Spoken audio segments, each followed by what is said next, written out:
అత్యంత ఆరుదుగా విడుదల చేసే ప్రముఖుల నాణాలను విశాఖవాసి ఎస్ మాధవ్ తమ సొంతం చేసుకున్నారు. మాజీ ముఖ్యమంత్రి దివంగత నేత స్వర్గీయ ఎన్టీఆర్ ముఖ చిత్రంతో కూడిన నాణాన్ని ఆర్బీఐ విడుదల చేసిన సంగతి మనకు తెలిసిందే. కేవలం 18,000 నాణాలను మాత్రమే విడుదల చేసిన తొలి విడతలో ఎన్టీఆర్ నాణాన్ని విశాఖవాసి ప్రముఖ ఫిలాటలిస్ట్ మాధవ్కు దక్కడం అభినందనీయం. మాజీ ముఖ్యమంత్రి ఆంధ్రుల ఆరాధ్య దైవం అన్న ఎన్టీఆర్ వర్ధంతిని పురస్కరించుకుని వాజీ న్యూస్తో ఆయన ఆనందాన్ని వెలుబుచ్చారు. 25 సంవత్సరాలుగా హాబీల కింగ్ అనబడే తపాలా శాఖలను నేను ప్రారంభించాను. హాబీకి కింగ్ అనే తపాలా బిళ్ళని ఎందుకంటారంటే ఇది ప్రపంచవ్యాప్తంగా ఉన్న ఒక హాబీ. ప్రతి హాబీకి కొన్ని పరిమితులు ఉంటాయి.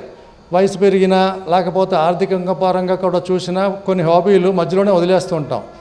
తపాలా బిళ్ళల సేకరణ మాత్రం ప్రపంచం అంతటా వయోభేదం లేకుండా పిల్లలు పెద్దలు అందరూ కూడా దాన్ని సేకరించవచ్చు. పైగా దీనికి చాలా సౌలభ్యత ఉంది. తపాలా శాఖ వారు ప్రతి చోట ఫిలాటలిక్ క్లబ్బుల్ని ఓపెన్ చేసి ఉంచారు. వాటి ద్వారా మనం దీన్ని సేకరించుకోవచ్చు. ఆ విధంగా సేకరించిందే ఇప్పుడు నా దగ్గర ఉన్న ఎన్టీఆర్ గారి స్టాంపు 2000 డిసెంబర్లో అంటే 25 సంవత్సరాల క్రితం విడుదల చేసిన ఈ ఎన్టీఆర్ గారి తపాలా బిళ్ళ నా దగ్గర ఉండడం నేను ఎంతో అపురూపంగాను గర్వంగా కూడా భావిస్తూ ఉంటాను. తెలుగువారికి గుర్తింపు తెచ్చిన మహనీయుడి తపాలా బిళ్ళ నా దగ్గర ఉండడం నాకెంతో సంతోషం. ఆ విధంగానే ఎన్టీఆర్ గారి జ్ఞాపకార్థం 100 రూపాయల నాణ్యాన్ని విడుదల చేశారు.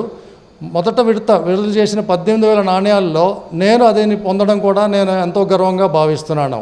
యాక్చువల్లీ రిజర్వ్ బ్యాంక్ వాళ్ళు ఈ ప్రత్యేకమైన నాణ్యాలను ముద్రిస్తుంటారు ఆయా సందర్భాల్లో. సో అటువంటప్పుడు ప్రెస్ రిలీజ్ కూడా చేస్తుంటారు. ఆ ప్రెస్ రిలీజ్ గమనించాను నేను. ఎన్టీఆర్ గారి నాణ్యాన్ని విడుదల చేస్తున్నారు 100 రూపాయల వాల్యూతో. సో వెంటనే నేను రిజర్వ్ బ్యాంక్ వాళ్ళ ద్వారా సంప్రదించి ఆ అమౌంట్ కట్టడం జరిగింది. ముఖ వాల్యూ 100 రూపాయలైనా దానికి వాళ్ళ పర్చేసింగు ప్లస్ ప్యాకింగ్ ఛార్జెస్ అన్నీ కలిపి 4,300 రూపాయలు అయ్యింది. కానీ 4,300 అన్నది కాదు అక్కడ ముఖ్యం. ఎన్టీఆర్ గారు మన తెలుగు వారికి ఖ్యాతి తెచ్చిన వ్యక్తి యొక్క నాణ్యం ఉండాలన్న దీంతో నేను ప్రయత్నించాను. ఆ ప్రయత్నంలో పబ్లిక్ రిలీజ్ చేసిన దాంట్లో నాకే మొదటిగా అందడం జరిగింది. అది పత్రికాముఖంగా కూడా కొంతమంది చెప్పడం వల్ల తెలిసింది ఆ విషయాన్ని. ఈ తపాలా బిళ్ళ నేను పొందడం ప్లస్ ఈ మధ్య రిలీజ్ అయిన 100 రూపాయల నాణ్యం పొందడం కూడా ఆ అనుభూతి చెప్పలేనిది. ఎందుకంటే అరుదైన అపురూపమైన ఇటువంటి తపాలా సేకరణ అయిన హాబీల్లో తపాలా బిళ్ళల సేకరణ నాణ్యాల సేకరణ కూడా నాలో దొరకడం నాలో ఒక ప్రత్యేకమైన గుర్తింపు దొరికిందనే చెప్పాలి. ఎందుకంటే ఇది నా దగ్గర ఉంది అని తెలుసుకున్నప్పుడు అంతా కూడా అందరూ దాన్ని ఎంతో ఆశ్చర్యంగాను అపురూపంగానే ప్రదర్శించారు.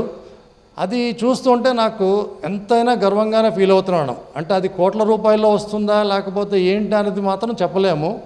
కానీ ఓకే, ఆర్థిక పరంగా చూసుకుంటే దాని విలువ పెరుగుతూనే ఉంటుంది. 100 రూపాయల నాణ్యాన్ని రేపొద్దున 1,00,000 రూపాయలు కొనేవాళ్ళు కూడా ఉంటారు. అలాగే 5 రూపాయల స్టాంపుని 50,000 కొనేవాళ్ళే ఉంటారు. కానీ దానికి విలువ ఎంత అనేది మనం అయితే చెప్పలేము, ఎవ్వరు కూడా చెప్పలేరు. అందుకే అది ఒక గర్వకారణమైన అనుభూతి.